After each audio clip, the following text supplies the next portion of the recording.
semua. Perkenalkan, kami dari KKG Webasel Coding dan Kecerdasan Artifisial Kabupaten Sumba Barat Daya. Hari ini kami akan melaksanakan kegiatan diseminasi KKA dengan rekan sejawat.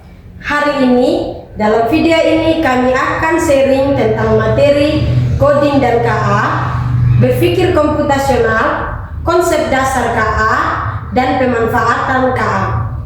Semoga videonya bermanfaat bagi kita semua. Sekian dan terima kasih.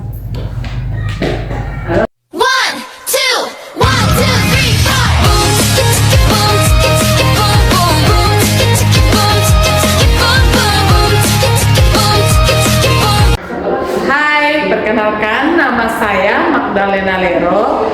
Saya berasal dari SD Masehi Waimangurang. Saya adalah peserta Diklat KKA fase C tingkat Kabupaten Sumba Barat Daya. Saya akan menyampaikan materi tentang apa itu coding. Sekian dan terima kasih. Silakan. Apa kabar hari ini? Baik. Baik.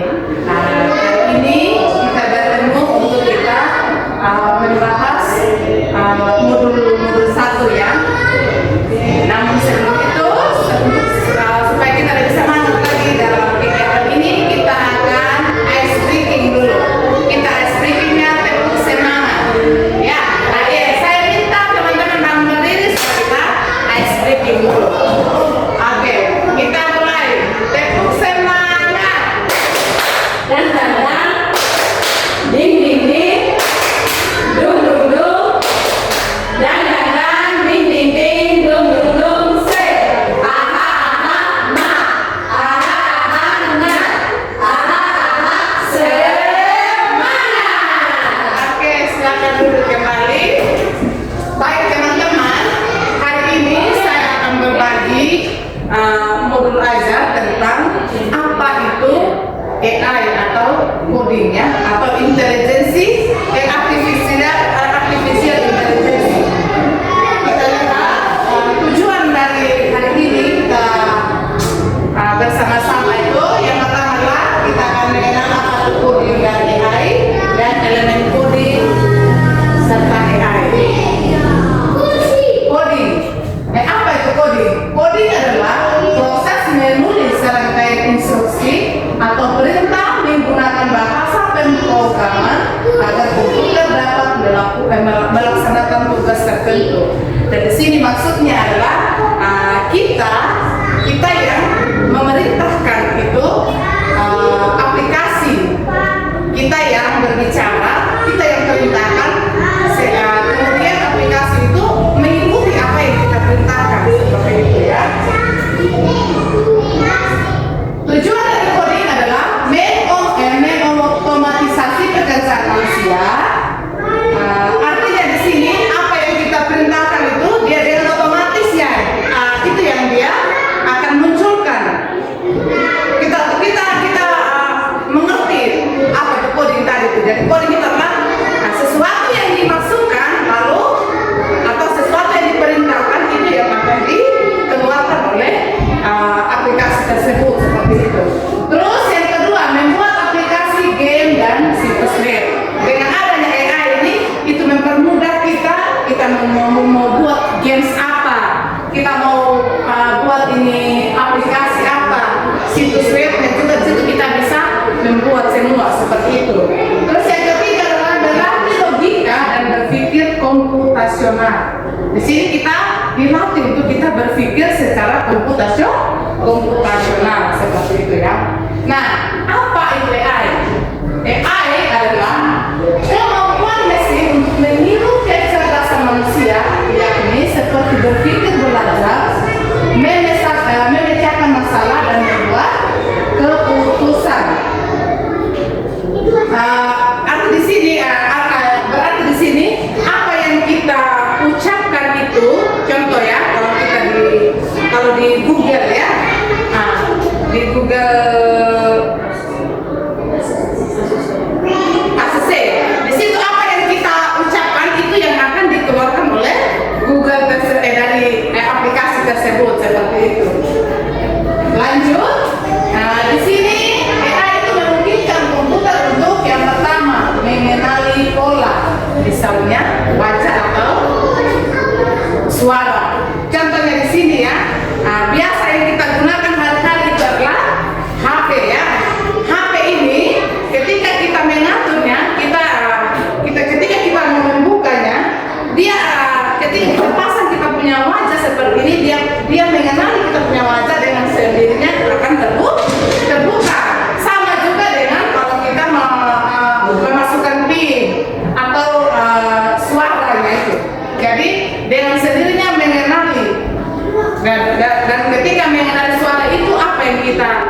HP tadi kalau kita mau buka dengan dia kenal itu maka dia langsung terbuka tersendiri seperti itu.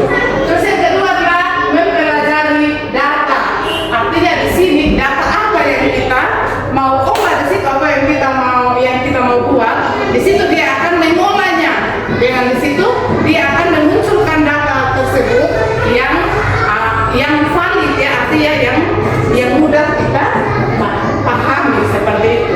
Yang berikut membuat keputusan seperti rekomendasi film di Netflix.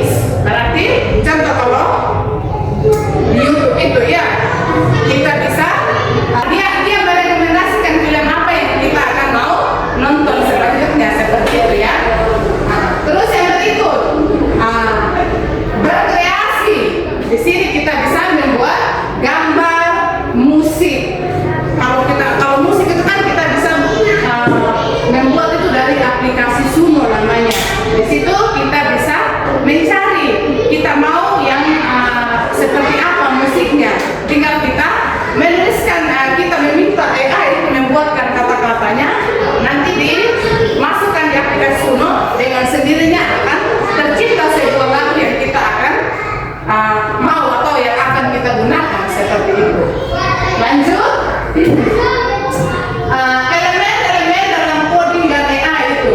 Yang pertama itu ada berpikir komputasional, kedua ada literasi digital, tiga literasi dan etika AI, empat itu pemanfaatan dan pengembangan AI.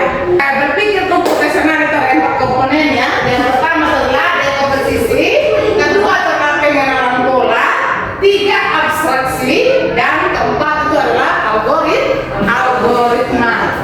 Nah, kalau literasi digital itu merujuk pada keterampilan dan pemahaman yang diperlukan untuk menggunakan dan menerapkan teknologi secara bijaksana dan tanggung jawab seperti itu. Nah, dalam literasi digital ini melibatkan pemahaman tentang informatika sebagai cabang ilmu komputer yang berkaitan dengan analisis data, kecerdasan buatan, dan pemrosesan informasi seperti itu. Terus yang berikut literasi dan etika AI itu mencakup pemahaman tentang apa itu KA atau AI, bagaimana AI bekerja dan bagaimana AI itu diterapkan dalam kehidupan sehari-hari. Terus yang berikut etika pemanfaatan dari AI itu yang relevan itu untuk peserta didik dan menengah.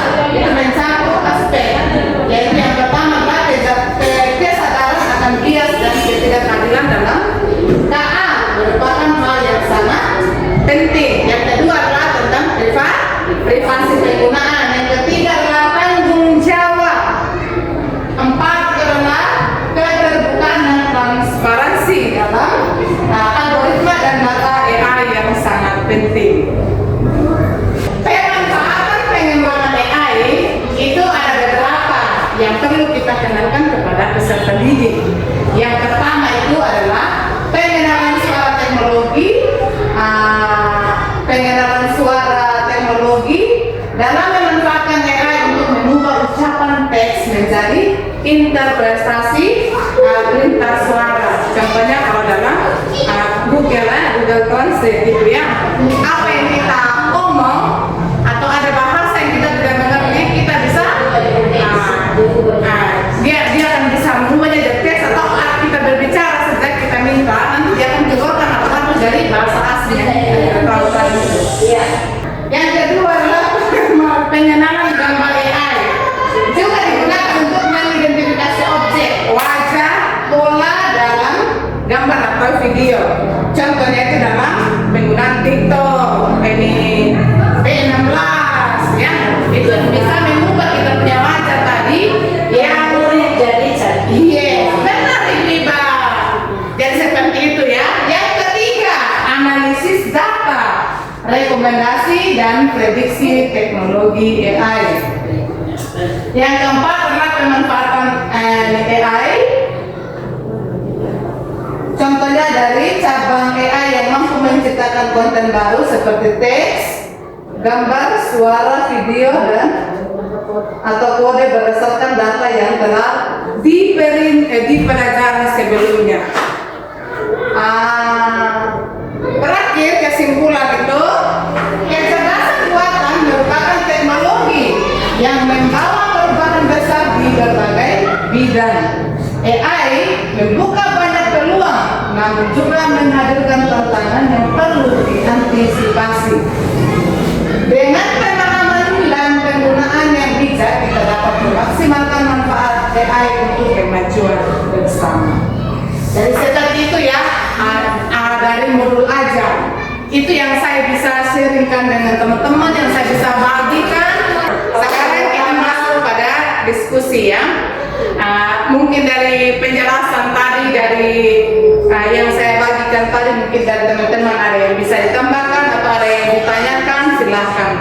Waktu dan kesempatan saya berikan. Ini saya sendiri. Jadi terima kasih untuk materinya berkaitan dengan kecerdasan artifisial. Jadi memang betul apa yang sudah disampaikan tadi, bahwa KKA yang sudah kita pelajari bersama ini sangat membantu dalam kehidupan kita sehari-hari. Terutama kita sebagai seorang guru, semoga kita bisa memanfaatkan kecerdasan artifisial ini untuk membantu kita dalam pembelajaran sehari-hari.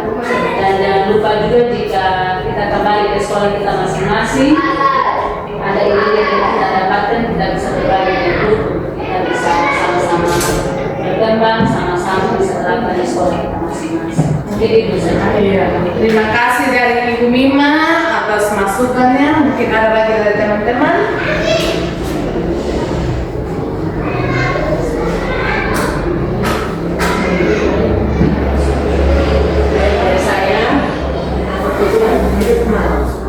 Sedikit terima kasih kepada Ibu yang sudah menyampaikan. Materi ini sangat menarik karena hal yang sering kita gunakan di dalam kehidupan sehari-hari tanpa kita sadari, hal itu sangat bermanfaat buat kita.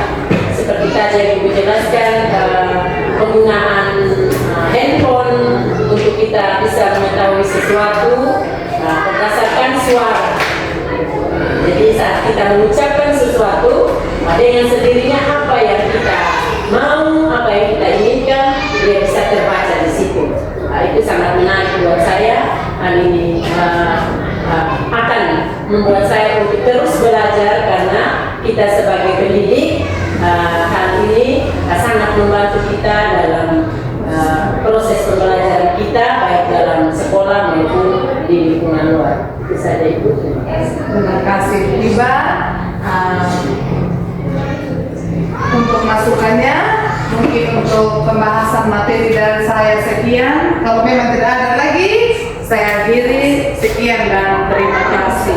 Salam sejahtera untuk kita semua. Perkenalkan, nama saya Maria Magdalena Noviana Ningsi Mila, biasa dipanggil Ibu Ningsi. Saya adalah salah satu peserta diklat KKA fase C tingkat Kabupaten Sumba Barat Daya tahun 2025. Dalam video ini kami akan berbagi praktek kelompok diskusi, dan saya akan membawakan materi tentang berpikir komputasional.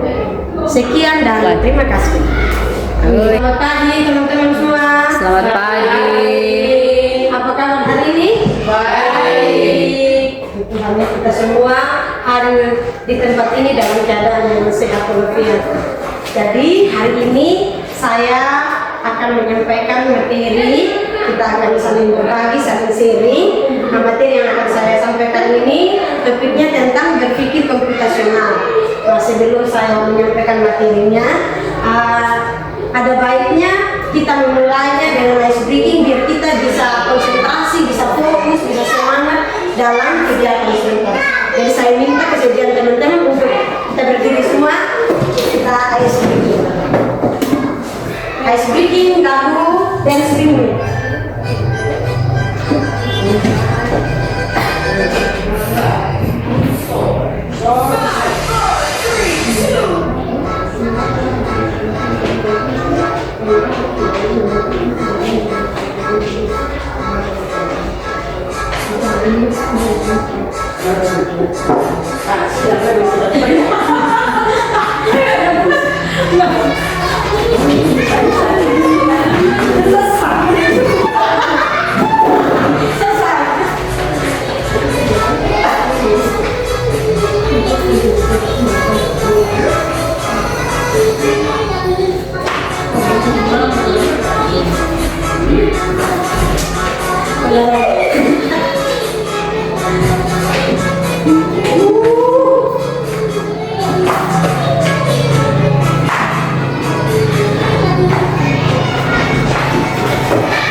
Baik teman-teman, sekarang saya akan menyampaikan materi tentang berpikir komputasional. Mungkin dalam kegiatan kita beberapa bulan terakhir kita sempat mengikuti kegiatan diklat KKA dan kita juga mendapatkan materi ini. Nah, di sini kita sama-sama saling sharing, saling berbagi tentang materi ini biar kita lebih memiliki pengetahuan yang mendalam tentang materi berpikir komputasional. Next. Baik, pertama pengertian tentang berpikir komputasional. Jadi berpikir komputasional itu cara berpikir untuk menyelesaikan masalah secara sistematis. Kalau bilang sistematis berarti dia itu berurusan ya, ada langkah-langkahnya. Seperti anak tangga itu kita tidak bisa lompat langsung, jadi dia secara sistematis. Kemudian berpikir komputasional juga membantu manusia menggunakan langkah yang jelas, yang terstruktur dan bisa dijalankan oleh komputer. Jadi dia membantu manusia untuk menggunakan langkah yang jelas dan terstruktur. Yang berikut ada tujuannya dari berpikir komputasional. Pertama ada memecahkan masalah dari yang kompleks menjadi sederhana. Jadi berpikir komputasional itu dia memecahkan masalah dari yang susah, yang sulit menjadi lebih sederhana. Kemudian dia menyusun solusi langkah demi langkah. Jadi dia kasih solusi secara terstruktur langkah demi langkah. Kemudian membangun pola pikir logis dan kritis. Yang pertama, jadi dalam berpikir komputasional itu ada 4 variabelnya. Jadi yang pertama itu disebut dengan dekomposisi. Nah, berpikir dekomposisi itu kalau kita memecahkan masalah dari yang besar jadi bagian yang kecil. Jadi masalah besar dipecah jadi yang kecil. Kalau pengenalan pola itu dia mencari kemiripan atau kesamaan. Kalau abstraksi, dia saring informasi yang penting saja. Informasi yang penting saja. Dia abaikan yang tidak terlalu penting. Itu kalau abstraksi. Nah, kalau algoritma, dia susun langkah-langkah penyelesaian yang ada, langkah-langkah penyelesaian yang begitu. Jadi itu perbedaan dari 4 variabel ini. Kalau dekomposisi itu dia pecah masalah dari besar ke kecil. Pengenalan pola dia cari kesamaan atau kemiripan. Nah, abstraksi dia saring informasi penting saja, yang tidak penting dia buang. Kalau algoritma dia susun langkah-langkahnya yang sesuai. Yes. Nah, yang pertama kita akan masuk ke dekomposisi tadi. Dekomposisi tadi apa tadi? Besar ke kecil. Dia pecahkan masalah dari yang terbesar ke kecil. Contoh, kalau kita mau susun acara sekolah, kita pecahkan. Pertama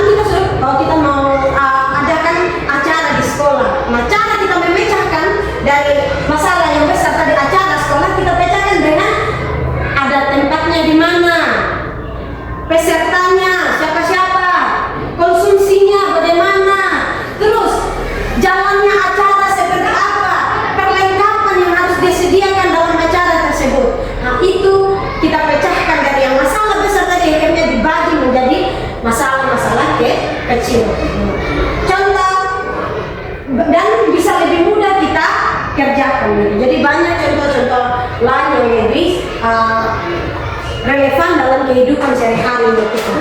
Oke, yang berikut tentang pengenalan pola. Tadi kalau pengenalan pola tadi apa? Adanya apa? Kemiripan atau kesamaan. Adanya kemiripan atau kesamaan. Contoh kita jadwal pelajaran. Untuk hari Senin ini, hari Selasa ini, Rabu seperti itu ya. Jadi nanti hari Senin lagi tetap. Jadi itu diulang-ulang. Contoh kalau pola angka 2, 4, 6, 8. Nah ini kita ikutin pola. Berarti kalau 8 apa lagi? 10, 12 seperti itu pola angka ya. Kalau pola bentuk, contoh bentuk pertama dia segitiga seperti ini. Bentuk kedua dia bulat. Bentuk kedua dia bintang. Bentuk keempat dia segitiga. Nah bentuk kelima dia apa? Bulat. Iya betul. Bulat. Jadi ini yang dinamakan kemiripan pola berulang. Nah, ini kita bisa ajarkan ke kita kalau didik dengan bisa pakai gambar atau pakai angka. Kalau di apa? Kalau kita buka HP begitu, di password kan itu kita bisa ketik itu polanya ada. Kalau kita salah masuk di pola, maka tidak akan terbuka. Kalau salah, kalau contoh kita pola angkanya, kalau kita 2, 4, 6, tapi kita bilang 9 berarti sudah salah, ya? Karena tidak ada kemiripan di situ. Kemudian ada abstraksi. Nah, tadi abstraksi itu Ini menyalakan diri saja. ya kita hanya saring yang penting saja, yang tidak penting kita buat. Nah, contoh begini. Contoh, ini aku adalah alat untuk tulis. Aku adalah alat untuk tulis. Biasanya panjang, runcing, sering dipakai sekolah. Nah, siapakah aku? Pensil. Jadi kita hanya tangkap pensil saja. Itu yang tidak penting kayak runcing apa itu hanya deskripsinya saja. Yang pentingnya itu langsung dikesarin, langsung kita tangkap dari informasi oh yang dimaksud ini pensil. Ya. Jadi fokus pada informasi yang penting, relevan dia punya tujuannya apa itu yang kita fokusnya di situ. Oke, lanjut. Yang berikut algoritma. Algoritma tadi kan dia susun langkah-langkah kan? Dia susun langkah-langkah. Nah, ini urutan langkah yang logis. Contoh, kalau kita buat mie instan. Kalau kita buat mie instan itu kan ada dia punya langkah-langkah sampai dia jadi mie instan itu siap dimakan. Loh. Contoh yang pertama apa kalau kita mau buat mie instan? Beli mie dulu. Kita beli mie betul. Kalau tidak ada mie, bagaimana kita mau? Tidak benar. Kan tidak mungkin kita masak yang halal. Ya pertama kita beli mie dulu. Kedua apa? Masak air. Ya masak air. Ketiga apa itu? Kalau mie Piringnya, mangkuknya. siapkan mangkok. Oke. Tuang bumbu. Ya. Mangkok. Oke, kita tuangkan bumbunya ke dalam mangkok. Kelima, Ini makan ibu. yes.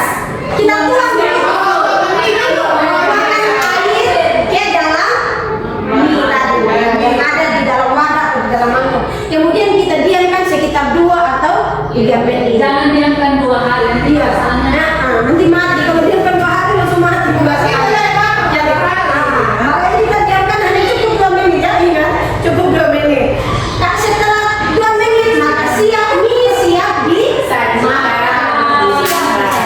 Seperti itu algoritma ya. Oke.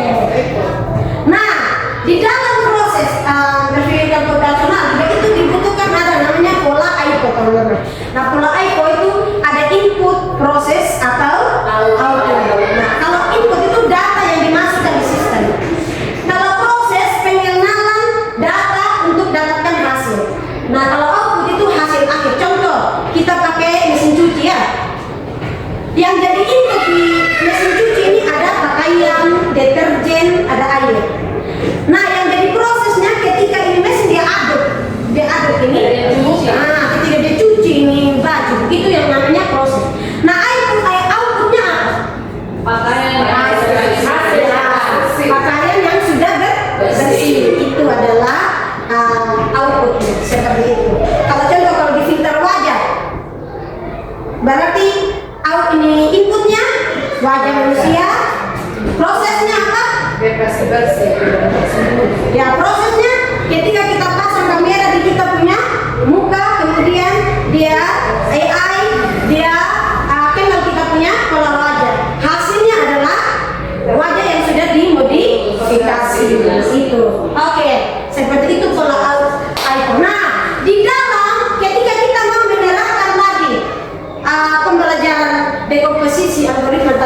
4 elemen itu teman-teman. Kita bisa membutuhkan pembelajaran yang namanya plat atau unplat. Kita bisa menggunakan plat atau unplat. Jadi kita sesuaikan di tempat kita masing-masing. Nah kalau plat itu, pembelajaran plat itu apa? Pembelajaran plat itu kita gunakan perangkat teknologi komputer. Nah kalau di sekolahnya kita lengkap, maka kita bisa pakai perangkat komputer. Itu bisa pakai aplikasi-aplikasi game yang bisa dipakai untuk anak-anak nanti bisa. Contoh sekarang ada program Inuma, itu salah satunya juga. Kalau tidak ada, tidak lengkap perangkat komputer, kita bisa pakai unplat. Nah unplat itu berarti tidak menggunakan perangkat elektronik, tetapi tetap mengajarkan konsep komputer. Nah dengan cara apa? Contoh, kita bisa pakai kertas karton, ya. Kita bisa pakai yang ada di sekitarnya kita. Jadi cari bahan-bahan sederhana yang ada di sekitarnya kita. Seperti itu. Jadi seperti itu materi yang bisa saya bagikan kepada teman-teman sesuai yang saya juga pahami ketika saya mengikuti kegiatan di kelas. Mungkin jika teman-teman ada pertanyaan atau ada tambahan, kita bisa saling sharing, saling berbagi informasi di sini karena kita sama-sama belajar. Jadi kalau ada yang mau menyampaikan pendapatnya atau mau bertanya, dipersilahkan.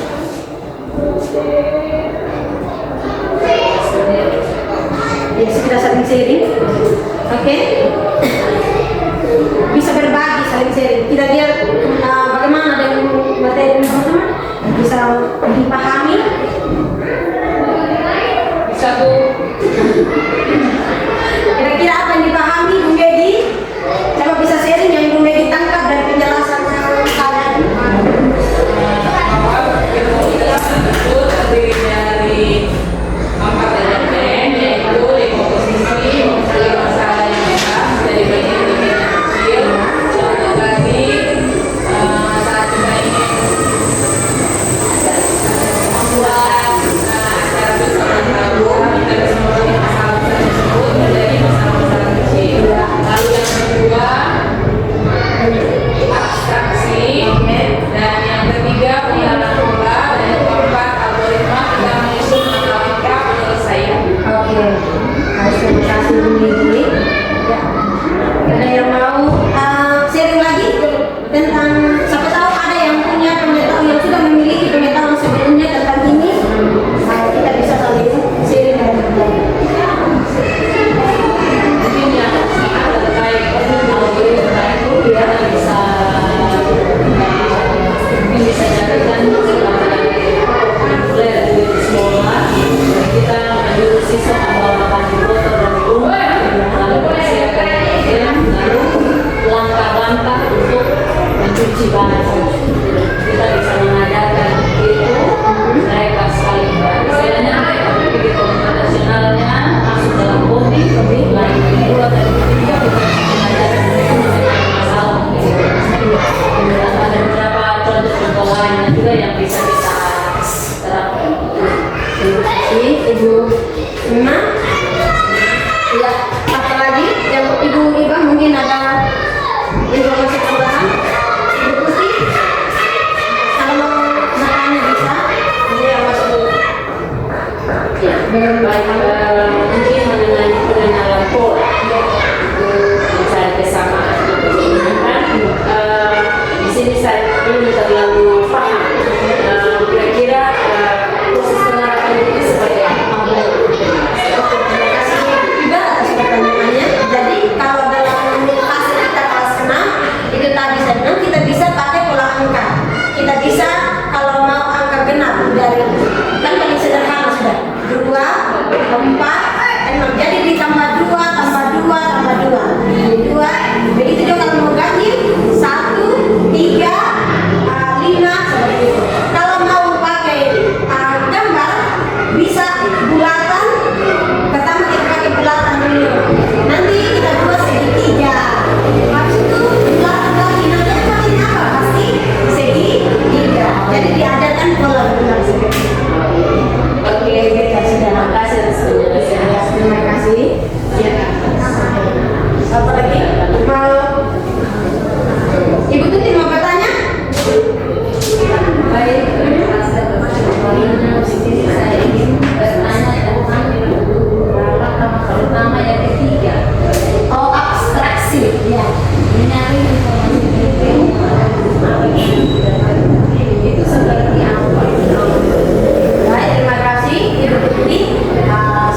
dengan langsung dari Titus Beno. Berarti memang itu pensil dari deskripsi yang kita kasih tadi.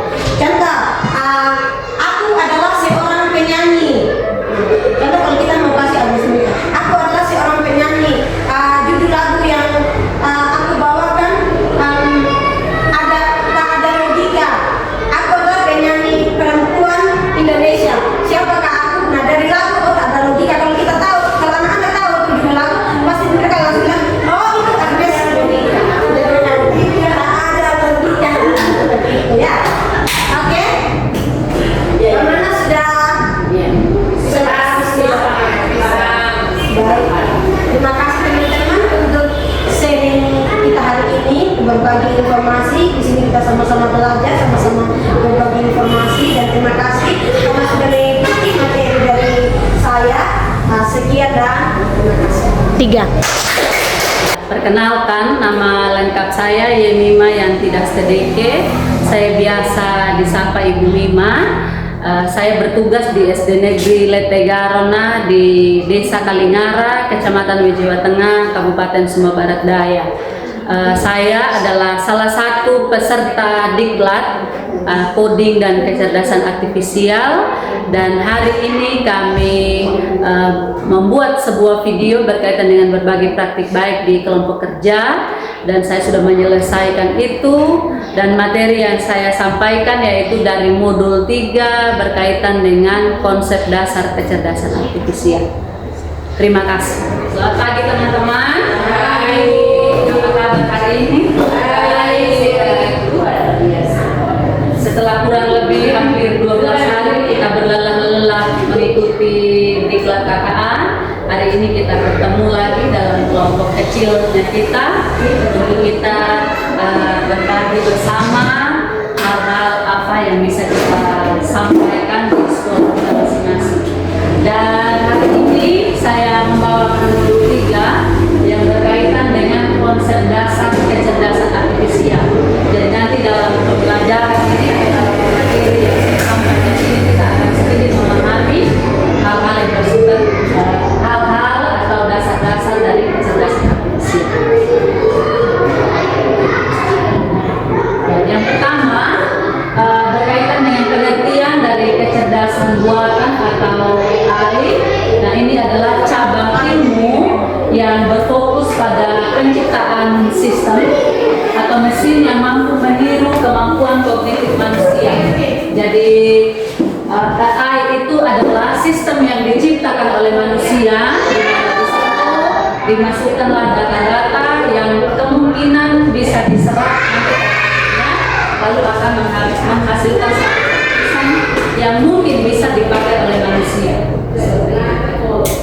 Lalu untuk sejarah singkat dari kecerdasan buatan, ini sudah ada sejak tahun 1956. Jadi jauh sebelum mungkin kita ada, AI ini sudah berkembang. Nah, mungkin saja bomnya baru akhir-akhir ini kalau kita di Sumba. Lalu setelah tahun 1996 ada muncul, lalu di tahun 1980 mulai ada orang-orang yang ahli di bidang AI, mulai dikembangkan dengan begitu rupa. Lalu ledakan AI terjadi pada tahun 2010 dengan berbagai data dan berbagai penemuan-penemuan sistem, dan pada akhirnya hari-hari ini kita juga sebagai guru-guru di lingkungan sekolah kita bisa memakai AI dalam pembelajaran. Lalu untuk jenis-jenis kecerdasan buatan, di sini ada 3. Yang pertama itu ada AI lemah atau narrow AI. Nah, kalau AI lemah itu dia AI yang dibuat hanya untuk satu tugas saja, dia tidak bisa melakukan hal yang lain. Contohnya misalnya kayak kalkulator. Kalau kalkulator hanya bisa kita pakai untuk berhitung saja. Kalau kita mau pakai untuk pekerjaan lain, misalnya untuk mengecek cuaca, tidak bisa. Jadi itu AI yang lemah. Lalu yang kedua AI kuat. AI ini memiliki kemampuan untuk memahami dan belajar dari berbagai tugas serta dapat berpikir dan bertindak layaknya manusia. Contohnya yang bisa kita pakai dalam kehidupan sehari-hari AI kuat itu contohnya ChatGPT. Misalnya kita ketika kita membutuhkan informasi tentang materi ini kita bisa cari.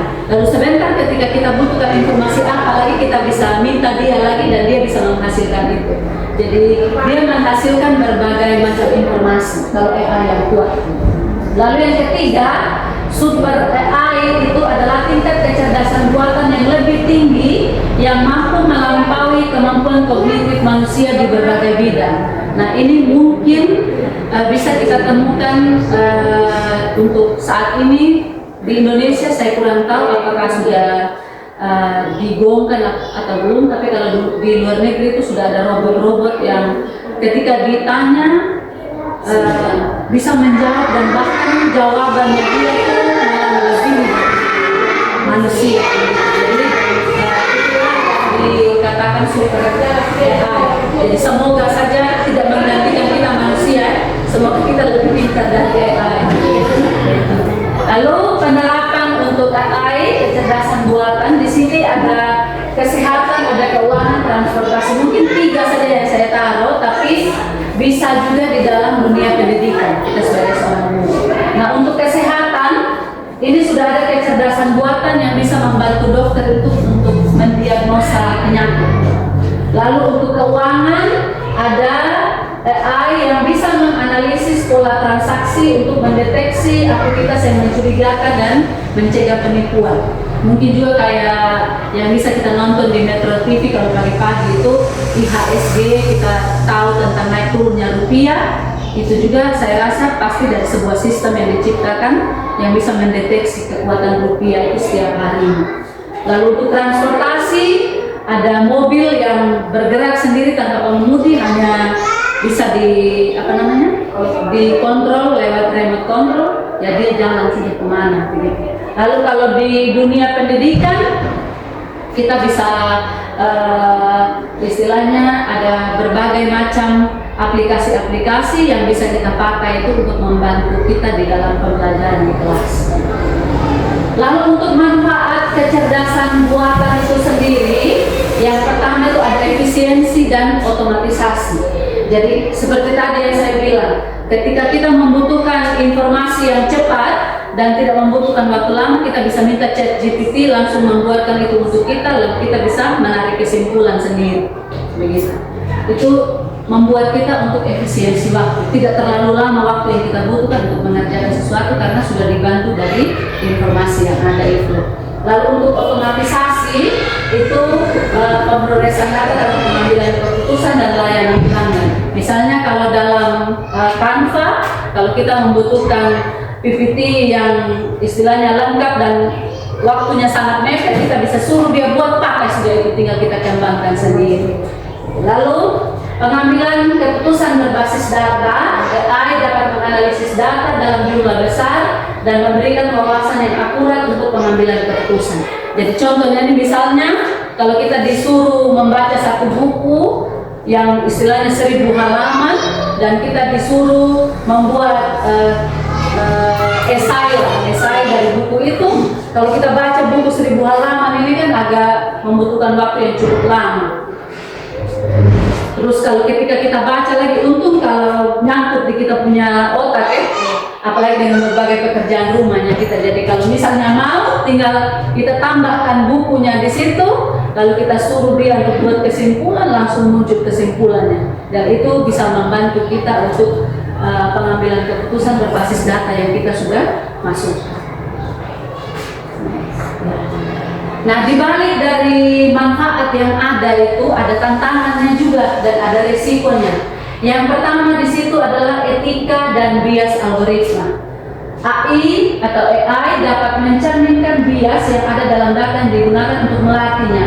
Jika data yang digunakan memiliki bias, hasil dari AI juga akan bias. Jadi, ketika kita memasukkan suatu permintaan kita kepada AI dan keluar hasilnya, kalau bisa itu jangan diambil mentah-mentah. Sebagai manusia kita harus cek dulu datanya benar atau tidak, karena kemungkinan juga data yang masuk dalam sistem AI itu kalau tidak terlalu benar atau keliru, hasilnya juga akan keliru. Jadi kalau kita tidak cek, nanti pasti hasilnya akan berdampak kepada kita. Lalu yang kedua, pengangguran akibat otomatisasi. Nah itu tadi, kalau misalnya pekerjaan manusia sudah bisa digantikan oleh AI, dalam hal ini robot misalnya ketika di bandara ada robot yang bisa menggantikan manusia, misal mengecek tiket dan lain sebagainya, ya pasti tidak ada lagi manusia yang bekerja di situ dan berkurang sudah lapangan kerja. Dan itu menjadi ancaman bagi kita manusia. Kalau AI semakin pintar, kita manusia semakin tidak dipakai, ya kita tidak punya pekerjaan dan tidak punya penghasilan. Lalu yang ketiga, keamanan dan privasi data. Nah ini yang perlu kita perhatikan juga teman-teman. Jadi ketika kita menggunakan AI atau menggunakan beberapa aplikasi itu biasanya diminta emailnya kita untuk dimasukkan, dan tentu saja ketika kita membuat email, data-data pribadinya kita masukkan. Kalau misalnya kita tidak berhati-hati terhadap itu, data kita tersebar luas, bisa digunakan untuk kepentingan-kepentingan yang tidak baik. Misalnya orang bisa curi kita punya data, pakai untuk pinjam online. Dan pada akhirnya kita tidak meminjam online, tapi karena data kita dicuri orang lain, digunakan, ya kita kena dengan hal itu. Jadi hati-hati terkait dengan privasi data. Lalu yang keempat, ketergantungan pada teknologi. Nah ini dia. Jadi karena kita selalu dibantu oleh teknologi, akhirnya kita sebagai manusia tidak mau berinovasi sendiri. Pokoknya ada apa, sudah, biar sudah Google yang bekerja, biar sudah Gemini, biar sudah ChatGPT yang bekerja. Kita tidak mau berpikir terlalu besar lagi. Jadi jangan sampai ketergantungan pada teknologi itu terjadi dalam kehidupan kita. Pokoknya bersifat membantu sajalah teknologi, jangan menggantikan kita sebagai manusia. Lalu untuk masa depan kecerdasan buatan AI ini di masa yang akan datang nanti, di beberapa waktu ke depan, ini diprediksi akan semakin pesat dan menjadi bagian integral dari kehidupan manusia. Lalu ada beberapa prediksi, ini yang pertama, integrasi lebih luas dalam kehidupan sehari. Yang kedua, peningkatan kolaborasi manusia dan mesin. Lalu yang ketiga, AI yang lebih personal dan adaptif. Jadi semoga dengan perkembangan AI yang lebih pesat yang diprediksi ke depannya ini tidak mengurangi kita sebagai manusia untuk belajar lebih baik lagi, supaya istilahnya AI tidak harus lebih pintar dari kita.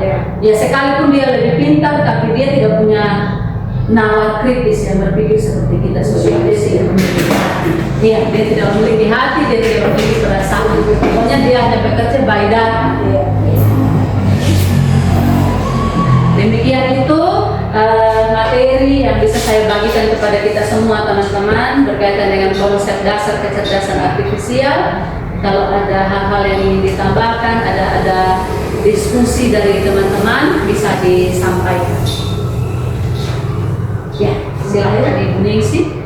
Terima kasih Bu Lina atas materinya, penjelasannya begitu mudah untuk dipahami. Mungkin saya sedikit sharing dan menambahkan tentang jenis-jenis kecerdasan buatan AI ini.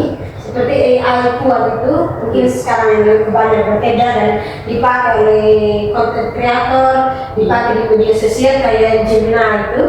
Nah kita bisa merubah foto atau latar kita punya foto seperti yang kita mau, seperti apa kalau kita inginkan. Kita memasukkan perintah ke Gemini, maka dalam sepersekian detik maka Gemini akan melakukan hal tersebut. Dan mungkin teman-teman bisa melihat di media sosial sekarang yang beredar terlalu banyak foto-foto Gemini. Terkadang kita agak bingung mana foto AI asli, yang asli ini pengaruh teknologi yang sudah benar-benar berkembang.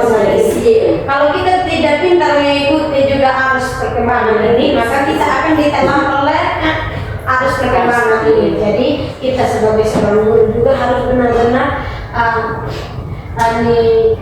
mengikuti arus ini, dan kita juga harus bisa memilah mana AI yang untuk kita positif bisa kita pakai dan mana hal yang itu tadi etika, mana yang kita tidak harus gunakan. Terus tentang super AI mungkin di sini tentang robot tadi itu seperti yang saya nonton di video-video kayak di Jepang.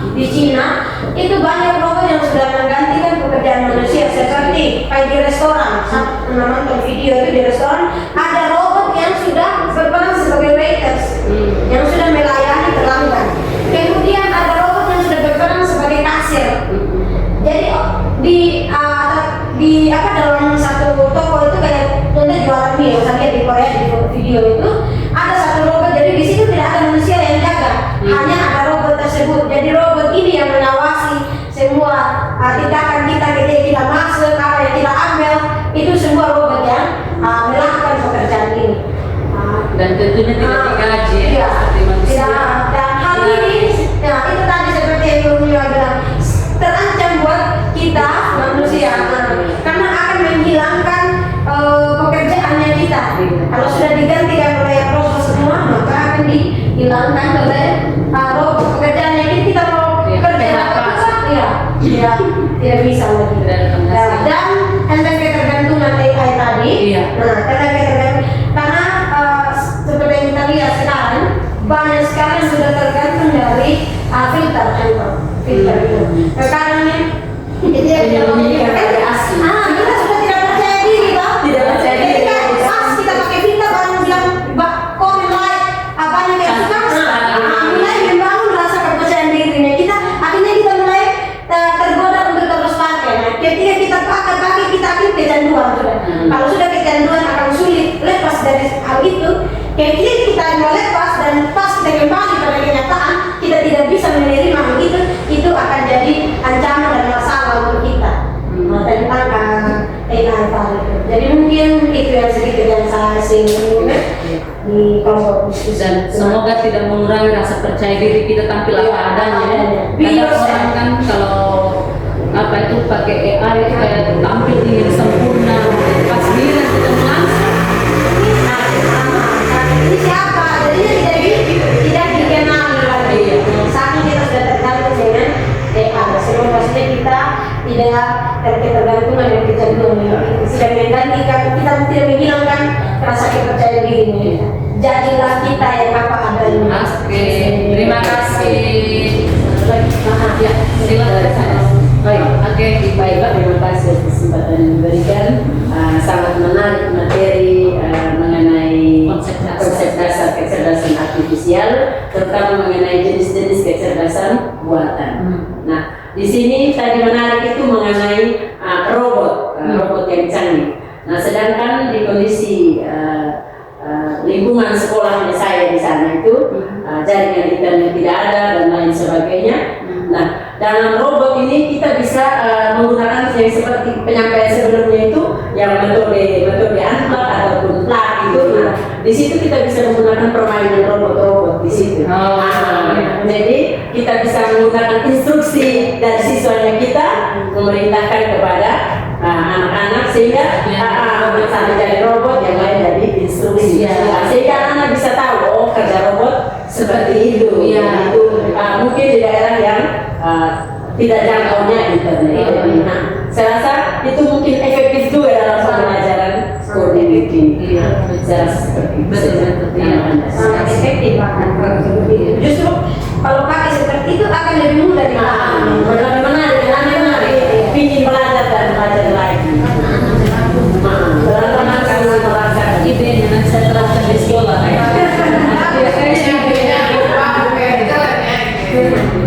seperti itu. Oke, terima kasih Ibu Iba. Oke. Ibu Putri. Satu lagi. Iya, oke. Mungkin yang berkaitan dengan yang tadi manfaat tadi. Ketergantungan, bukan manfaat. Iya, manfaat kecerdasan buatan ini saya rasa antara manfaat dan resiko itu dia berdampingan ya. Ada manfaat dan ada resikonya. Nah, dalam dunia pendidikan kita nih, mungkin kalau kita di sini kan anak-anak masih jarang menggunakan itu ya. Tapi kalau di kota-kota besar itu anak-anak hampir sudah bagaimana ya? Sudah yang namanya untuk membaca tuh kayak sudah tidak mau lagi. Saking adanya ChatGPT. Jadi kalau misalnya itu tadi, misalnya mereka membutuhkan esai tentang ini, mereka tinggal cari bukunya itu, masukkan di ChatGPT, mereka suruh itu untuk buat esai, selesai dalam beberapa hari.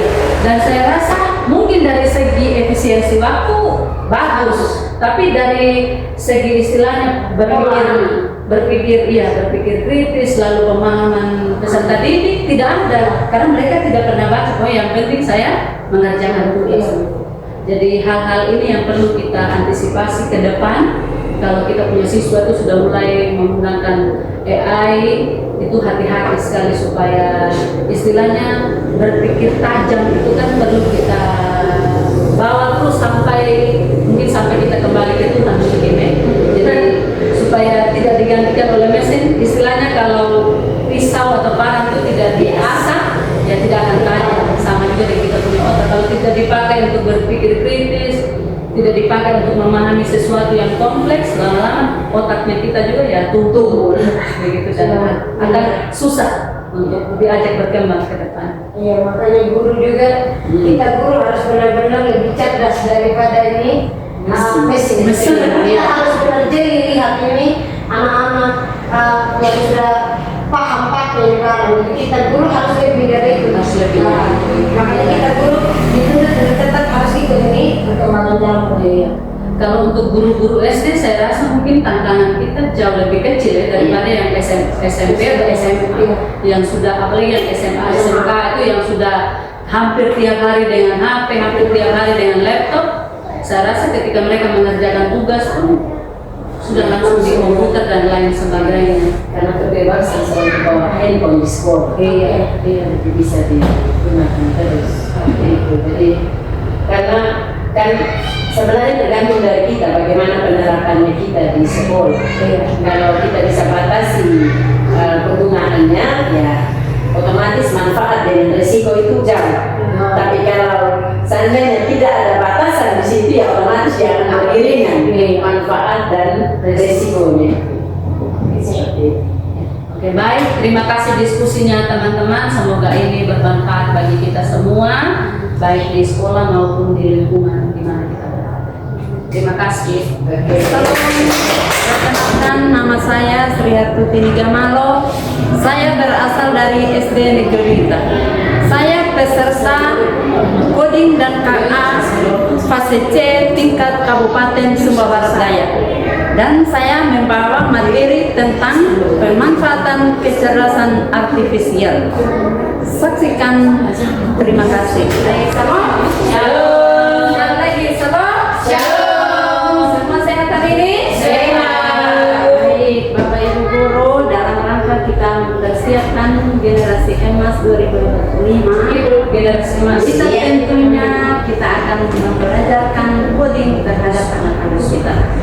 Baik, hari ini sebelum kita ibu berbagi, mari kita menyanyi lagu coding. Ya. Minta ibu berdiri. Oke. Kita menyanyi sama-sama lagu coding. 1, 2, 3. Mari kita belajar materi tentang coding. Coding itu perintah dan KA mesin pintar. Ayo kita bersama belajar dengan baik agar kita jadi pelajar cerdas. Baik, hari ini Ibu akan menyampaikan materi tentang pemanfaatan kecerdasan artifisial. Jadi hari ini bagaimana kita memanfaatkan KA atau AI dalam kehidupan kita. Tujuannya peserta dapat memahami manfaat kecerdasan artifisial dalam kehidupan sehari-hari. Jadi kita harus tahu apa itu KA atau kecerdasan artifisial.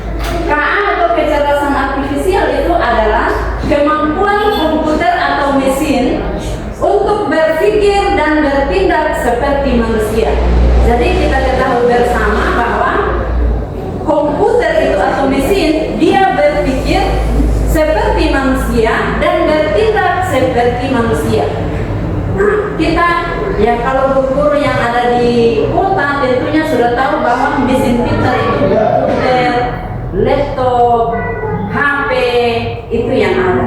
Jadi itu yang berpikir seperti manusia dan bertindak seperti manusia, tetapi tidak bisa menggantikan manusia. Manfaat dalam berbagai bidang. Yang pertama itu dalam bidang pendidikan. Penggunaan beberapa aplikasi untuk membantu proses belajar mengajar itu, contohnya ada ruang guru, ada Canva, ada kuis dan lain sebagainya, masih banyak itu di aplikasi yang kita bisa gunakan untuk kita belajar atau kita mengajar. Nah, itu dalam dunia pendidikan ada ruang guru, Senius, Canva, Google Classroom, Google Translate, dan Gemini AI, bahkan Meta AI. Kalau kami di pedesaan, terutama di sekolahnya saya, itu karena jaringannya hanya ya kadang ada, kadang tidak ada, kami biasa menggunakan Meta AI. Meta AI itu ada di HP. Dan cara penggunaannya itu ketika anak kita suruh bawa anak-anak bawa HP. Di dalam HP itu ada Facebook, karena setiap anak itu pasti tahu yang namanya Facebook. Di Facebook itu ada Messenger. Di dalam Messenger itu ada Meta AI. Nah, itu yang kami bisa pakai, karena di Messenger itu dia ada pulsa, tidak ada pulsa, intinya aktif ini data, dia akan bisa akses. Jadi kita biasa pakai Meta AI. Jadi itu di dalam dunia pendidikan. Di dalam dunia transportasi, penggunaan beberapa aplikasi untuk mempermudah perjalanan seperti Google Maps dan kendaraan pintar. Google Maps contohnya ketika saya berjalan, kemarin saya dari sini mau ke kantor belajar, rumah belajar di Sumba Barat. Nah, saya tidak tahu itu rumah belajar itu ada di mana. Nah, saya menggunakan Google Maps. Saya ketik rumah belajar Sumba Barat. Jalan ini dia akan tunjukkan. Mungkin itu penggunaan dalam dunia transportasi. Terus dalam bidang keamanan, penggunaan beberapa aplikasi itu untuk mempermudah proses seperti face unlock dan CCTV. Untuk contoh dalam di toko-toko itu sudah menggunakan CCTV. Jadi itu dalam penggunaan dalam dunia keamanan. Terus dalam bidang kesehatan, seperti konsultasi online melalui platform kesehatan. Contoh kalau kita di HP itu, kalau dokter saya ini sakitnya begini, kita ketik dia punya kronologi. Terus nanti dokternya itu dia ibu mungkin sakit begini. Jadi itu penggunaan dalam dunia kesehatan.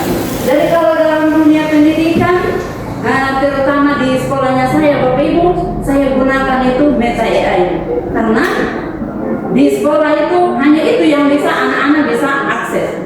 Nah, kita ketahui bersama bahwa sebenarnya untuk guru SD itu belum diperkenalkan dalam penggunaan, hanya perkenalan untuk dasar-dasarnya saja. Kalau kita guru SD, hanya yang paling mendasar adalah bagaimana kita memperkenalkan kepada anak itu bagaimana mereka menggunakan AI atau kecerdasan artifisial. Jadi kesimpulan hari ini, penggunaan AI dalam kehidupan sehari-hari sangat bermanfaat dalam berbagai bidang, baik dalam dunia pendidikan, dunia kesehatan, baik bahkan maupun dalam dunia keamanan.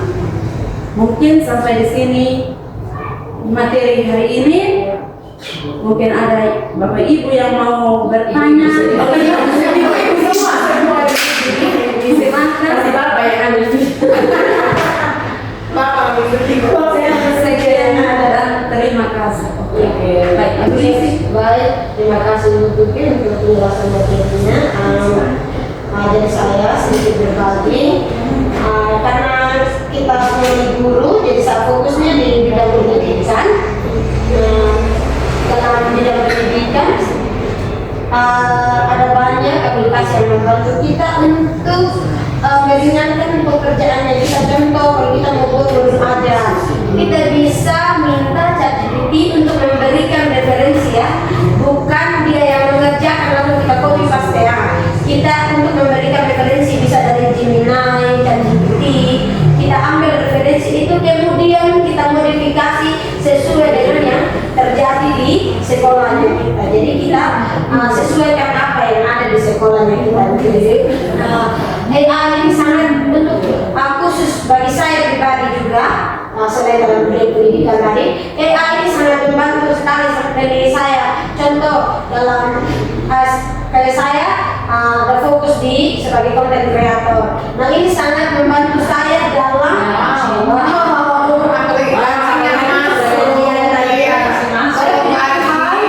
saya bisa digaji dari aplikasi yang saya gunakan, itu saya pakai untuk itu bisa menghasilkan bagi pribadinya saya, bisa menolong kayak saya bisa mencari referensi tentang konten-kontennya yang lucu seperti apa, saya bisa desain video gambarnya seperti apa, semua saya bisa.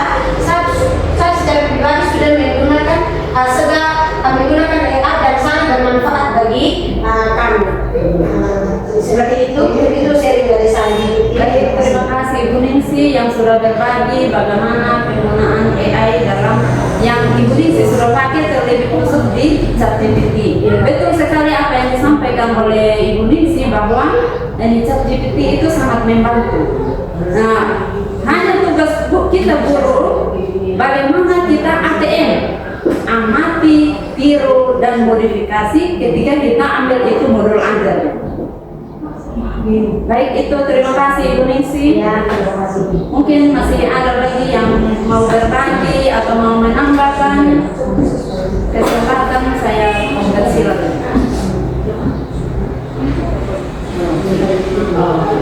Baik, mungkin sampai di sini. Sekian dan terima kasih. Assalamualaikum warahmatullahi wabarakatuh. Perkenalkan, nama saya Nur Asiba Puatanda, biasa disapa Ibu Ba. Di sini saya salah satu peserta Diklat KKA Fase C Kabupaten Sumba Barat Daya. Di sini saya akan menyampaikan atau share tentang materi pemanfaatan coding dan kecerdasan artifisial, lebih fokus pada absensi online. Sekian dan terima kasih. Oke, baik, selamat pagi. Saya rasa semua sudah sehat-sehat. Nah, untuk kita memulai materi kita pada hari ini, untuk membangun konsentrasi kita, Ibu sudah siapkan kita untuk bermain sedikit. Kita bangun semua. Saling berhadapan antara teman dengan teman. Di sini untuk membangkitkan konsentrasi kita ada permainan, semua tangannya ke depan. Nah, nanti di terakhir kalau nanti Ibu bilang tangkap, berarti salah satu harus, kalau yang tidak konsentrasi bisa ketahuan di situ. Nah, nanti kalau hafalannya, kalau bilang tangkap berarti harus menghindar supaya jangan kena. Nanti ada kata ada pendek, ada panjang, pendek, panjang ya. Baik, kita mulai masing-masing konsentrasi. Kalau bilang bagaimana? Nanti kalau Ibu bilang pendek, ya kamu pendek. Masih selesai instruksi saja. Nanti kalau berakhir di sela itu saya akan bilang tangkap. Oke, siap.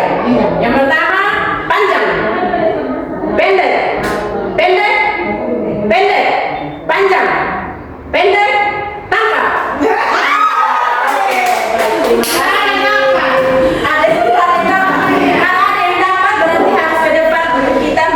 Semua. Baik, untuk itu materi kita pada hari ini adalah pemanfaatan kecerdasan artifisial. Nah, di sini pada pertemuan kita sebelumnya kan kita sudah pernah mengikuti KKA. Di situ sudah jelaskan beberapa modul yang sudah kita pelajari. Nah, di sini saya lebih bagaimana kita melakukan penerapan coding itu dalam kehidupan kita. Nah, pada pertemuan-pertemuan sebelumnya sudah kita jelaskan pemanfaatan coding di dunia pendidikan, di dunia kesehatan, di dunia keamanan maupun keuangan. Nah, di dalam situ kita kita akan lebih jelasnya di sini. Kita akan belajar bagaimana itu coding itu pemanfaatannya itu dalam dunia pendidikan dan administrasi sekolah. Karena kita di sini basicnya semua pendidik, otomatis kita harus lebih tahu penggunaan coding ini seperti ini. Baik. Pendahuluan yang pertama itu seperti saya rasa semua kita sudah paham pengertian daripada coding itu. Nah, di sini kita mengulang kembali. Kecerdasan artifisial adalah teknologi yang memungkinkan mesin untuk belajar dan beradaptasi seperti manusia. Ini membantu dalam berbagai bidang, termasuk bidang pendidikan dan administrasi. Berikutnya, nah di sini saya memilih absen online. Kenapa penting? Karena kita ini basicnya pendidikan. Nah, jadi kita biasanya itu dengan absen manual ya. Kita dengan print kertas, kita tanda tangan. Nah, di situ harus kita tahu waktu pergi, waktu pulang. Nah, di sini dengan adanya coding, dengan ada pemanfaatan di dunia pendidikan administrasi memudahkan kita. Nah, di sini kita bisa menggunakan yang namanya absen online. Nah, absen online sangat penting karena menyediakan efisiensi dan akurasi dalam pencatatan kehadiran. Dengan cara ini proses menjadi lebih cepat dan mudah diakses oleh semua pihak. Yang berikutnya, nah kaitan dengan absen online, nah di sini kita akan mendesain menggunakan Canva. Nah, seperti teman-teman pasti sudah tahu, atau bahkan mungkin yang belum, nanti kita tinggal masuk di dalam perintah di Google, nanti kita akan mencari yang namanya aplikasi Canva. Itu pemanfaatan dalam dunia pendidikan, salah satunya. Nah, di sini Canva adalah aplikasi desain yang ramah pengguna, memungkinkan siapa saja untuk membuat alat kehadiran secara digital. Dengan berbagai template, pengguna dapat menyesuaikan sesuai kebutuhan mereka. Nah, di sini kalau seandainya kita mau membuat absen online, otomatis kita akan menggunakan aplikasi Canva dan template yang kita gunakan itu berkaitan dengan absen online. Next. Nah, di sini ada beberapa dasar-dasar AI. Yang pertama otomatis data, itu berkaitan dengan absensi online. Nah, ada otomatis data, ada pengenalan wajah, ada stempel waktu. Nah, pada otomatis data, ini data membantu mempercepat proses kehadiran dan mengurangi kesalahan manual. Nah, jadi data yang kita terapkan di situ contoh, misalnya pada saat kita membuat absen online itu, nah di situ datanya kita akan terekam. Akunnya kita akan terekam, kan kita masing-masing sudah punya akun belajar. Nah di situ otomatis misalnya Ibu Ningsi sudah dijelaskan, sudah ada di situ nama Ibu Ningsi, akun sekian, datanya seperti ini. Nah yang akan terbaca di situ ya otomatis Ibu Ningsi kalau saat dia absen. Nah contoh kalau Ibu Lena mau menggunakan akunnya Ibu Ningsi itu tidak mungkin karena terbacanya adalah akunnya Ibu Ningsi. Nah itu menghindari kesalahan-kesalahan berupa kesalahan manual karena dia sudah bersifat canggih. Berikutnya pengenalan wajah. Nah pengenalan wajah menyediakan keamanan dan akurasi dalam pencatatan kehadiran secara otomatis. Bukan hanya di absen online, di kita punya HP pun seperti itu ya. Kalau kita sudah mendesain HP-nya kita dengan pola pengenalan wajah, otomatis wajahnya yang lain tidak mungkin bisa terbaca dan HP tersebut tidak bisa. Berikutnya stempel waktu. Nah, stempel waktu itu menjamin keakuratan data dengan mencatat waktu kehadiran secara real time. Artinya nyata sudah. Kalau seandainya di absen online 7.00 itu harus kita absen, otomatis dia akan terbaca. Kalau lebih dari itu berarti kita sudah terbaca. Itu menghindari yang namanya kelemahan atau kekurangan daripada absen online. Lebih nyata kalau kita menggunakan absen online. Nah, ini keunggulan kecerdasan artifisial dalam absen online meningkatkan akurasi dan efisiensi daripada prosesnya. Nah di sini beberapa contoh pengenalan wajah, pemindaian sidik jari. Pengenalan wajah menggunakan teknologi untuk cek kehadiran siswa. Nah, di sini kalau misalnya sudah kita gunakan guru, sudah menggunakan absen online, otomatis kita akan mengharapkan juga kepada siswa. Nah, di sini seperti yang tadi, pengenalan wajah otomatis dari awalnya itu kita sudah mendeteksi wajah anak masing-masing dengan nama berdasarkan masing-masing. Nah, jika anak tersebut tersebut tidak hadir, otomatis akan terbaca dengan sendirinya bahwa beliau tidak hadir.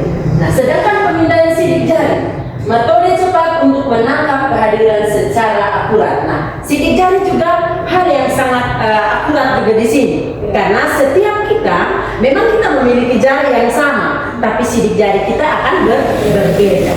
Di sini kalau pemindaian menggunakan sidik jari itu dianggap akurat dalam absensi online. Nah, langkah-langkah membuat absensi online. Nah, di sini ada sedikit ini bagaimana cara kita memulai di Canva. Buka Canva dan pilih template. Untuk membuat absen online, mulai dengan membuka Canva, lalu pilih template yang sesuai dengan integrasikan fitur AI seperti QR code untuk meningkatkan kemudahan dan efisiensi. QR code. Ya, sedikit. Baik, berikutnya. Contoh template absensi online. Nah, di sini ada beberapa yang diambil dari Canva. Ini template kelas, seperti ini, mudah digunakan untuk mencatat kehadiran siswa. Habis itu template acara, ideal untuk melacak peserta dalam kegiatan pembelajaran. Kemudian template digital, memudahkan pencatatan kehadiran secara efektif. Nah, di sini pemanfaatannya untuk guru. Guru dapat melacak kehadiran siswa secara efektif. Jadi tadi memulai dari pengenalan pola dari awal. Baik itu kalau seandainya kita menggunakan wajah, berarti polanya sidik wajahnya kita. Sedangkan kalau kita menggunakan sidik jari, berarti menggunakan sidik jari siswa. Atau sekarang yang lebih canggihnya itu seperti tadi QR code.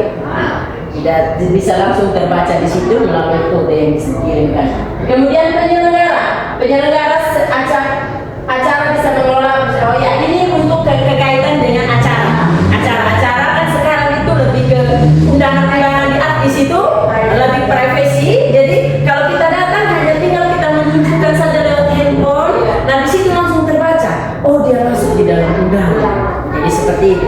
Tidak lagi menggunakan undangan-undangan kertas yang beredar.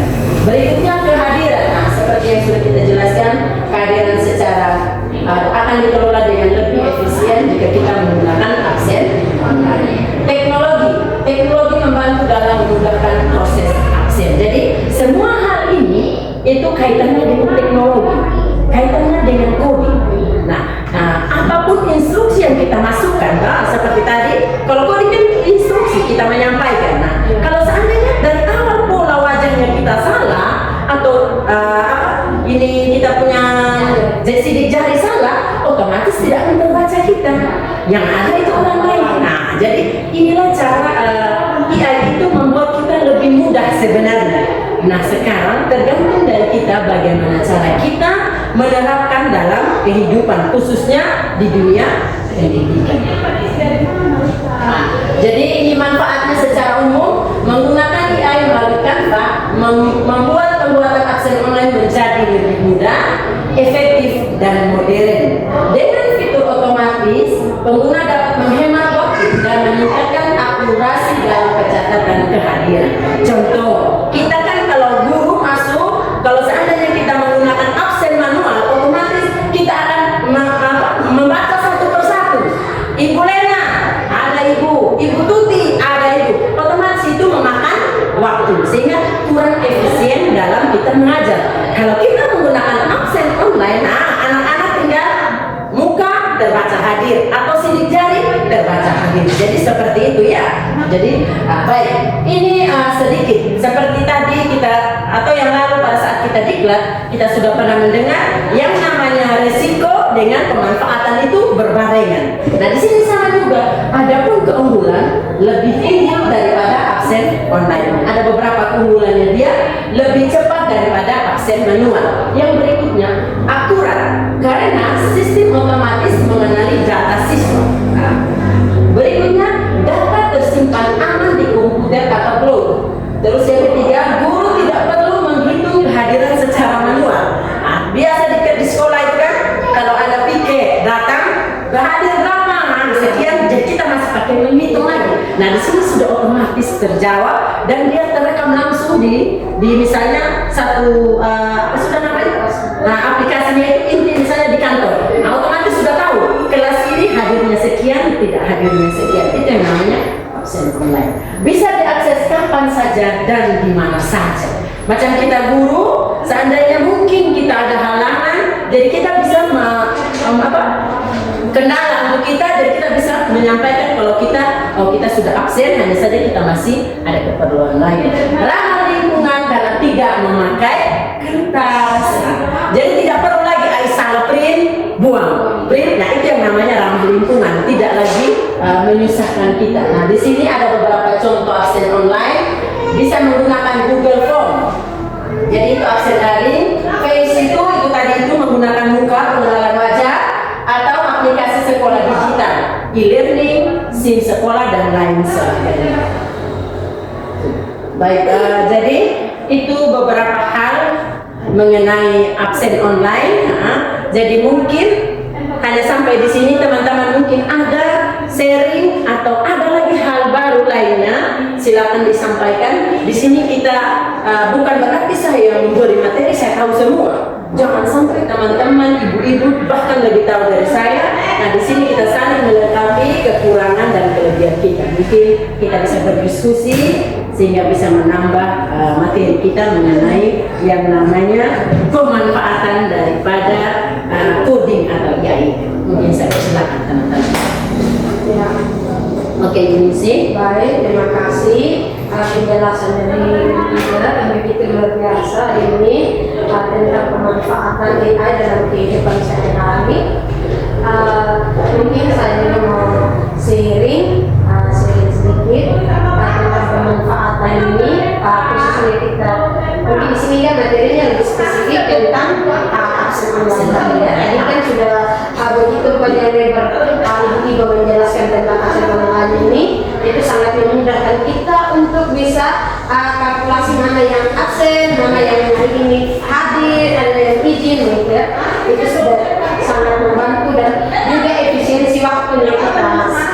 Mungkin saya menambahkan pemanfaatan dari AI juga dalam khususnya dalam bidang pendidikan itu penggunaan aplikasi. Kalau kita punya perangkat lengkap di sekolah, kita mungkin bisa kalau mau ajar tentang hitungan begitu, atau kita mau ajar tentang ini aja, kita bisa cari aplikasinya itu. Kan banyak sekali aplikasi di website, ada aplikasi di Google Play Store, atau juga kita bisa ambil video yang bisa menyediakan di YouTube itu. Yang sekarang kan ada video untuk anak-anak begitu, membaca itu banyak video kreatif.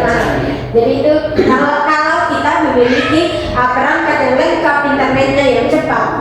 Nah kalau pemanfaatan macam kalau kita punya perangkat kurang lengkap, terus kita di sekolah juga internetnya kurang, kita mungkin bisa pakai dengan kita bisa cari referensinya, bisa ambil dari Google, bisa manfaatkan Gemini, Canva, kita bisa manfaatkan ChatGPT, kita ambil materi atau kita lihat desainnya itu, kita lihat saja desain-desain yang menarik. Contoh kalau kita mau berharap kita mau ajarkan tentang matematika berhitung atau pola angka itu, kita bisa lihat di Gemini atau di Canva, di Google, dan di desain-desain pola cara ajarkan anak-anak tentang bagaimana bisa mengenal pola itu ada banyak. Kita bisa desain dengan bisa pakai kertas, nanti kita bisa pakai daun juga. Contoh daun kita bisa ambil daun ini warna hijau, warna kuning, hijau, kuning. Nah itu kita bisa kenakan ya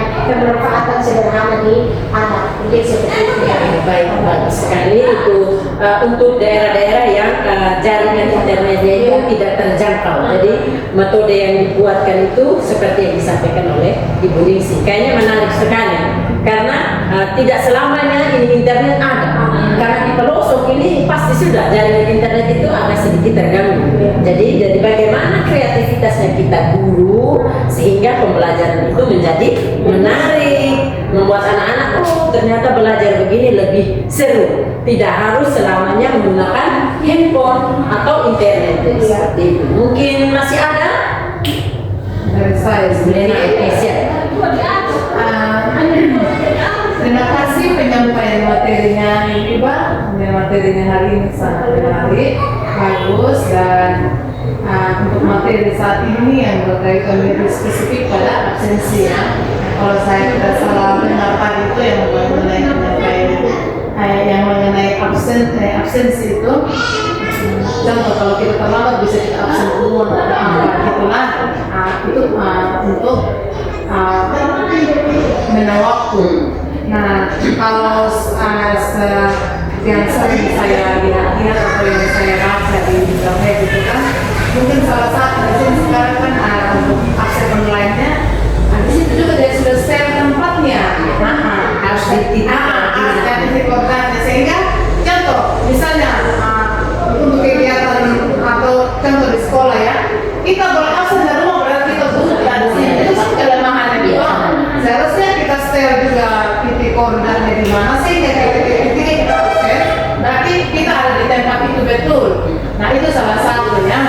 Nah terus dalam pemanfaatan tadi, bagus sekali tadi kalau kita mau contoh untuk kita terapkan itu absen online ya.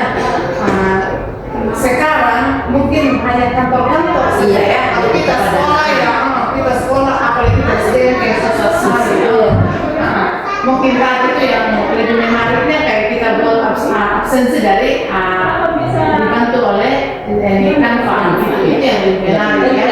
Nah, tetapi kalau untuk kita mau pakai yang online kayak di kantor-kantor kayaknya kita SD agak susah. Mungkin kalau SMA atau SMP ya nggak mungkin bisa ya. Tapi untuk kita SD kita terapkan itu saja dulu seperti itu. Jadi dengan adanya AI itu kan membantu anak-anak berpikir bahwa oh nanti ke depannya mungkin akan seperti ini. Jadi sudah mengantarkan pemikiran anak itu untuk ke depannya mungkin pada masa akan ada absen online seperti itu. Mungkin bisa saya. Terima kasih Bu Nana, ini itu menarik karena kita di sini sudah memberi gambaran memang kepada anak untuk SD ya. Karena kita SD ini hanya gambaran saja. Untuk penerapan secara langsung itu lebih ke jenjang SMP dan SMA. Jadi mereka itu mulai mengolah itu aplikasi AI itu akan diolah di situ. Jadi kalau di kantor-kantor biasa orang bisa sebut apa fingerprint, itu sudah. Itu pasti sudah itu harus kita di titik koordinat di situ. Kalau tidak ada di situ otomatis kita dikatakan tidak. Jadi saya rasa seperti itu penyampaian saya. Sekian dan terima kasih. Perkenalkan, nama saya Saliana Megijaya. Saya berasal dari SD Negeri Malokota. Saya adalah salah satu peserta diklat KKA Fase C Kabupaten Sumba Barat Daya.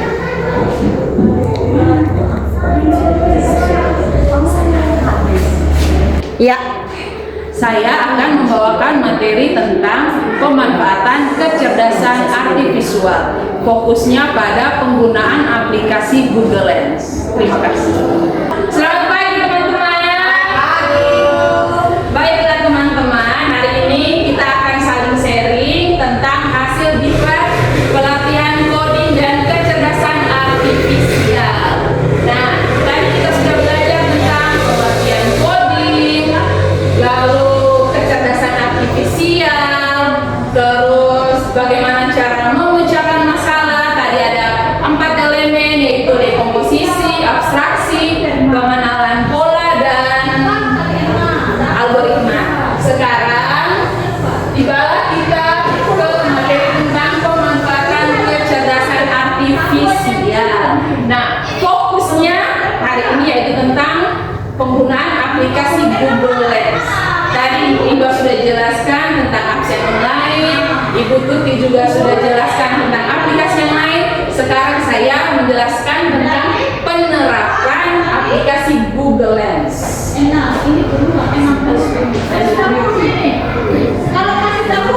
Sebelumnya kita explaining terlebih dahulu ya. Ayo teman-teman silakan berdiri.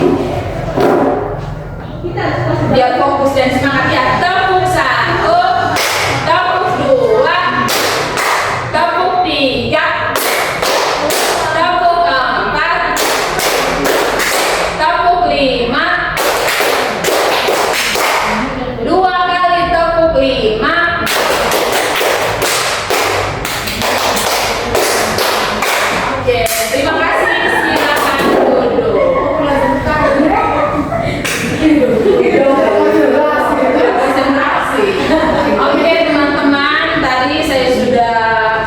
bahwa fokus kita kali ini yaitu penyerapan aplikasi Google Lens. Pertama kita harus pahami dulu apa itu Google Lens.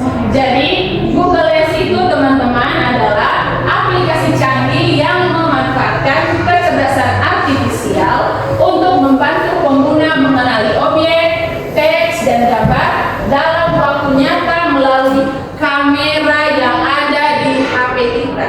Jadi tanpa kita sadari, ternyata kita sudah menggunakan AI. Contohnya itu adalah Google Lens, ada di HP kita ya. Lalu kecerdasan artifisial itu dia bertindak sebagai otak pintar yang memungkinkan teknologi menganalisis dan memahami informasi visual. Dia memberikan jawaban instan dan solusi yang relevan kepada penggunanya. Lalu apa manfaat penggunanya? Manfaatnya teman-teman, dengan menggunakan Google Lens, pengguna dapat mempermudah kehidupan sehari-hari, mulai dari menerjemahkan bahasa asing hingga mengenali tanaman, menjadikannya sebagai alat yang sangat berguna dalam berbagai situasi. Oke, nah Google Lens itu teman-teman, bagaimana mekanisme dasar AI yang ada pada Google Lens? Jadi mekanisme dasar AI yang ada pada Google Lens, dengan Google Lens menggunakan kecerdasan artifisial untuk mengenali gambar secara detail. Teknologi ini memproses informasi visual, memungkinkan pengguna mendapatkan data yang relevan dengan cepat dan akurat. Oke, jadi teman-teman, ini adalah contoh fitur AI yang ada pada Google Lens. Nah, sekarang teman-teman perhatikan gambar yang ada di depan. Gambar yang pertama ini, melalui aplikasi Google Lens, AI yang ada pada aplikasi Google Lens dapat menerjemahkan teks secara langsung dan akurat. Lalu AI tersebut juga dapat mengenali tanaman dan hewan secara cepat. Jadi kita bisa menggunakan aplikasi Google Lens yang ada pada HP. Contoh ya, sekarang kita buka aplikasi Google. Nah, ini adalah aplikasi Google. Lalu kita klik kamera yang ada di sini. Ini adalah aplikasi Google Lens. Misalnya kita tidak mengenali tanaman. Misalnya apa ya? Nah, misalnya ini aqua. Kita tidak mengenali benda apa ini. Kita bisa menggunakan Google Lens. Tinggal kita klik di kamera Google, lalu kita ambil gambarnya. Nanti AI-nya dia bekerja. Dia akan memberitahukan apa benda tersebut. Oke. Nah, kalau mengikuti contoh, next. Nah, contohnya AI pada Google Lens dapat menerjemahkan menu makanan saat kita traveling. Saat kita ingin traveling, kita bingung mau pesan apa, kita tidak tahu makanannya apa. Nah, kita bisa gunakan Google Lens yang ada pada HP. Misalnya ada menu makanan, tapi mungkin pakai bahasa Inggris. Jadi kita bingung, ini makanan namanya apa? Jadi kita gunakan Google Lens. Tinggal buka aplikasi Google, cari itu kamera Google Lens, tinggal foto. Nanti AI akan menampilkan, oh makanan ini namanya ini. Next. Nah, berikutnya, melalui AI pada Google Lens dapat mengidentifikasi tanaman dan bunga. Seperti contoh tadi saya bilang, kita tidak tahu ini bunga namanya apa. Tinggal ambil HP, buka Google Lens, kita tinggal foto. Lalu AI pada Google Lens akan memberitahu, oh ini adalah bunga ini. Oke, next. Terus, melalui aplikasi Google Lens, AI yang ada pada aplikasi Google Lens dapat mencari informasi produk dengan Google Lens. Misalnya, saat kita pergi ke minimarket, saat kita ingin membeli sesuatu, di situ ada bahasa Inggrisnya.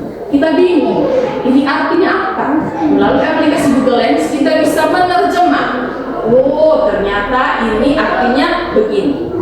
Oke, next. Lalu, aplikasi Google Lens juga dia dapat membantu pelajar dengan dia akan membantu pelajar saat belajar. bingung cara kerjanya seperti apa, tanya orang tua tidak tahu. Jadi kita juga bisa menggunakan Google Lens. Tinggal foto soalnya Google Lens, AI pada Google Lens akan menampilkan jawabannya. Jadi teman-teman, manfaatkan AI itu secara bijak untuk belajar dan bereksplorasi.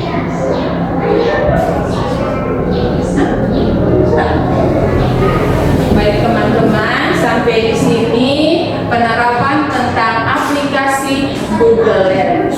Selanjutnya saya serahkan kepada teman-teman jika ingin bertanya atau ingin menambahkan.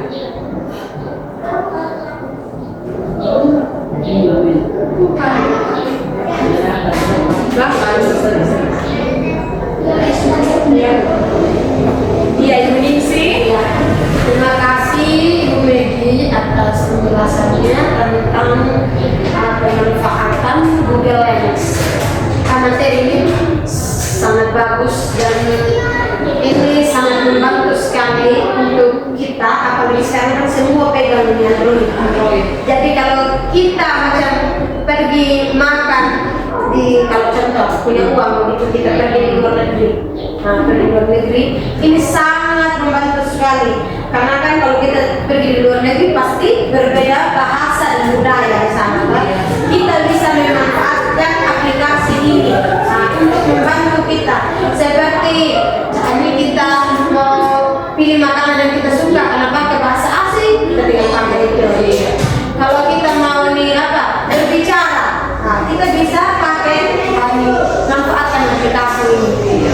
Jadi aplikasi ini benar-benar sangat membantu buat memudahkan kita dalam melakukan perjalanan. Kalau orang yang suka traveling gitu kan, orang yang suka traveling itu sangat membantu sekali dengan aplikasi ini. Jadi terima kasih karena sudah sharing kami hari ini tentang aplikasi Google Lens. Iya. Ada lagi?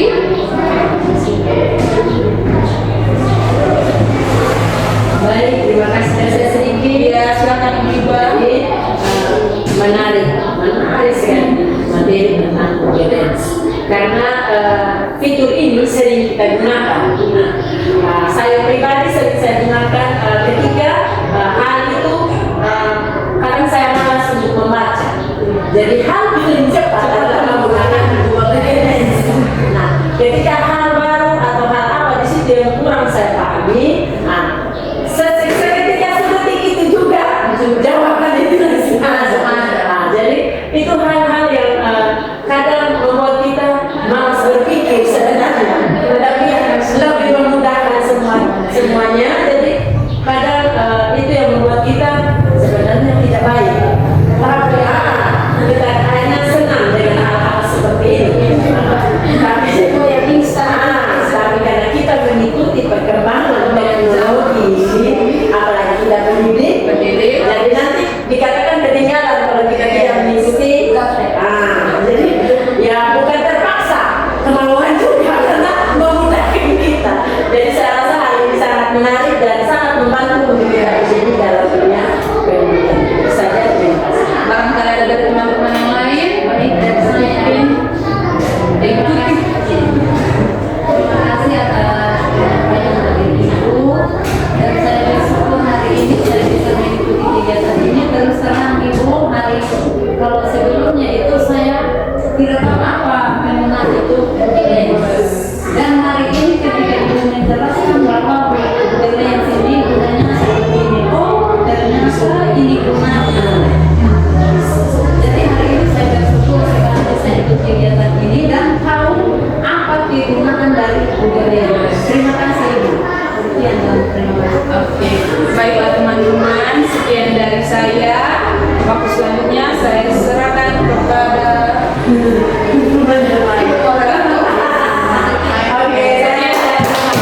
Ya, nama saya Vincentiana Pina, asal sekolah SDK Manola. Saya adalah salah satu peserta diklat KKA fase C Kabupaten Sumba Barat Daya. Saya membawakan materi tentang konsep dasar AI. Sekian dan terima kasih. Selamat pagi anak-anak. Pagi. Apa kabar hari ini? Baik, sehat? Sehat semua. Luar biasa. Oke, baik, terima kasih. Jadi kita langsung mulai saja materi kita pada pagi hari ini. Jadi materi kita pada pagi hari ini konsep dasar AI. Jadi apa itu kecerdasan buatan? Jadi kecerdasan buatan atau AI merujuk pada kemampuan mesin untuk meniru perilaku manusia seperti pembelajaran, pemecahan masalah, dan pengambilan keputusan. KA belajar dari data, contoh seperti YouTube. Kalau YouTube ini saya ingin percaya anak-anak kalian sudah biasa gunakan seperti itu Jadi KA mampu beradaptasi dan meningkatkan performanya. Contoh aplikasi peta seperti Google Maps. Google Maps di HP itu pasti ada anak-anak. KA bekerja berdasarkan algoritma dan model prediktif. Contohnya aplikasi belanja daring seperti Shopee. Ibu-ibu bersering toh? Kalau ibu tidak pernah, belanja di Shopee. Ibu belanja di pasar. Ibu belanja di pasar. Ibu yang menyatakan kalau yang saya online ibu tidak tahu begitu kan? Atau Lazada bisa juga merekomendasikan produk yang pelanggan suka berdasarkan apa yang sering dicari atau dibeli. KA mampu mengenal pola dan membuat keputusan secara otomatis berdasarkan data yang kita berikan. Sektor yang paling terpengaruh, beberapa sektor yang paling terdampak oleh penerapan AI adalah manufaktur, transportasi, dan layanan pelanggan. Dampak positif AI. AI menawarkan banyak manfaat seperti meningkatkan efisiensi, akurasi, dan penghematan biaya. Dengan AI, pekerjaan yang memakan waktu lama dan penuh kesalahan manusia bisa diganti oleh mesin yang lebih cepat dan presis. Tantangan yang dihadapi pekerja. Meskipun banyak manfaatnya, AI juga menimbulkan tantangan besar bagi pekerja. Salah satu kekhawatirannya adalah kehilangan pekerjaan akibat otomatisasi. Pekerjaan yang sebelumnya dilakukan oleh manusia, terutama yang berulang dan berbasis tugas rutin, kini dapat digantikan oleh mesin. AI dapat perubahan keterampilan di dunia kerja. Dengan munculnya AI, keterampilan yang dibutuhkan di dunia kerja pun berubah. Pekerjaan di masa depan harus memiliki keterampilan teknis seperti coding, data analisis, serta pemahaman dasar tentang AI. Peluang baru yang diciptakan oleh AI. AI tidak hanya menggantikan pekerjaan manusia, tetapi juga menciptakan pekerjaan baru yang sebelumnya tidak ada. Di bidang teknologi, AI sebagai alat untuk pekerja, bukan pengganti. Tidak baik hanya sebagai alat, bukan menggantikan manusia. Jadi penting untuk melihat AI sebagai alat yang dapat membantu pekerjaan